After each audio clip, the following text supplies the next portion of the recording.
Now I want to bring you a good man. Tim Scott, Senator Tim Scott. He's running for president. I watched his speech at the Republican Jewish Conference. And by the way, I didn't see Jake Tapper or Wolf Blitzer at that conference. I didn't see anyone from Media Matters or Mediaite at that conference. It's the biggest conference of Jewish Republicans annually every year. And full-throated support for the state of Israel. And one of the great speeches was given by Senator Tim Scott. How are you, my friend? Mark, it's always good to be on the air with you. And let me just thank you and your listeners for helping me qualify for the debate stage. You said go to votetimscott.com. They went to votetimscott.com. And as a result of going to votetimscott.com, we are on the stage because of people like you. Thank you and your supporters for helping me keep the loudest mouth on the stage in support of Israel, in support of the Jewish community, and frankly, in support of common sense and humanity. Yeah. Let me ask you a question, Senator, and you earned it because you need to be on that stage. You're a very important voice. And let me ask you this. There's a lot of information that Biden and Blinken and that administration is putting enormous pressure, almost to the point of threats, on Netanyahu and his government to have what they call a humanitarian, what do they call it? A humanitarian cease or whatever? Pause. Yeah, a humanitarian pause. And they're insisting in specific that they allow fuel to go into Gaza, which the Hamas terrorists always steal from the people and use to shoot rockets. What do you make of this kind of pressure from Biden? It is unbelievable, but it's consistent with what I said at the RJC, that President Biden speaks with a forked tongue. In the daytime, he is all about supporting Israel. And in the evening time, when the night starts and you can't see what he's doing, he supports a ceasefire. Let me just define a ceasefire for all of us to get on the same page. A ceasefire, Mark, is nothing more than an opportunity for Hamas to reload. If they were concerned about the Palestinians living in Hamas, they would tell them to leave. Do they say that, Mark? Of course not. Why? Because they want human shields. As a matter of fact, they've said in their own way that they are a nation of martyrs. Martyrs are willing to die for the cause. What is their cause? Genocide. Would you give a group of people willing to die for the cause of Jewish genocide time to reload? No. I've never heard of anything like this. It's really amazing. Not in any single one of our wars have we ever done that. You fight a war to win, and you try and get it over with as fast as you can. Unfortunately, there are civilian casualties. I don't know of a single war where there weren't. In fact, some wars, civilians were focused on. They were the target, including World War II. So I'm not exactly sure what it is that they expect the Israelis to do here, but I'm concerned, Senator, that the pressure is so strong. It's all over the radical left media. It's all over the Middle East. They're going public with it. Blinken's going back. That I'm concerned that they are threatening to slow walk or reduce support for Israel, whether in weapons or in funds to purchase weapons, if Israel doesn't comply. Well, I got to tell you, Mark, it's a terrible strategy for peace. It's a terrible strategy for Israel. And let's not go back to World War II. Let's go to October the 7th. The target in Israel was a target of civilians. They didn't target bases. They targeted civilians. On October the 7th, it was the beginning of Jewish genocide led by Hamas. That has to be called evil, and you have to wipe Hamas off the map.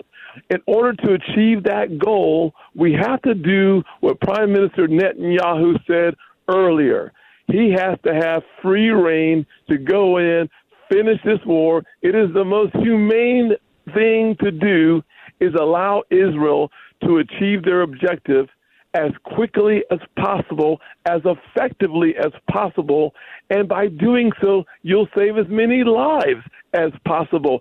Any delay only creates more human suffering on both sides of the border.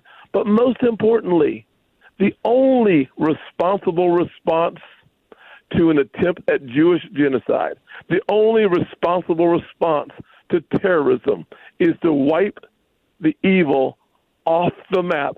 And if you listen to the words of Hamas themselves, they say they will repeat October the 7th over and over and over and over until they achieve the objective of the elimination of the Jewish state. And then they must turn their sights to America because there are 6 million Jews here. So let us not forget that their objective isn't simply the elimination of Israel, it's the elimination of Jews. That means they must come to America. And if we don't stand with Israel now, who will stand with us later? Senator, what do you make of a reporter or reporters who Israel takes out one of the commanders of the atrocities that took place, the worst atrocities since the Holocaust, where babies were put in ovens, where people were decapitated, and on and on and on, these horrors?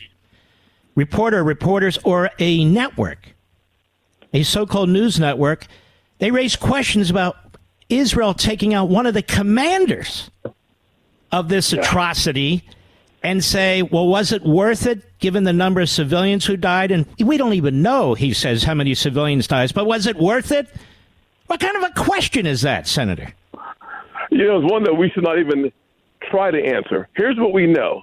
Immediately after the hospital situation, I'm only calling the bombing because they hit a parking lot, not even the hospital. That's right. The national media, they were so upset that they could not blame Israel for that attack. What do? They literally refused to walk back their comments. What did Tlaib do? She kept the Palestinian flag flying, and she kept the tweet up. There is a really important war that is the misinformation war, Mark, that it can be more deadly than the October the 7th attack.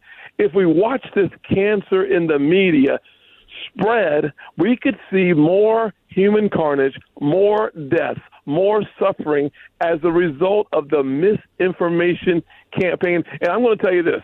I'm hoping that it's a misinformation war that's not on purpose, because it seems to me that there are forces that are extensions of the Hamas propaganda machine in our country, and I will tell you that is disgusting. Mm-hmm. There are. They're in our colleges and universities. They're in our media. And they happen to be in the Democrat Party. Just three obvious examples: AOC, Tlaib, and Omar. Absolutely. It's amazing. And it's amazing, Senator, that the media forever has promoted all three of these people. All three of them. They have helped make the Squad one of the better known forces on the radical left. They were crafted and created in the image of national media. Mm-hmm. Let me ask you another question about this debate coming up and so forth.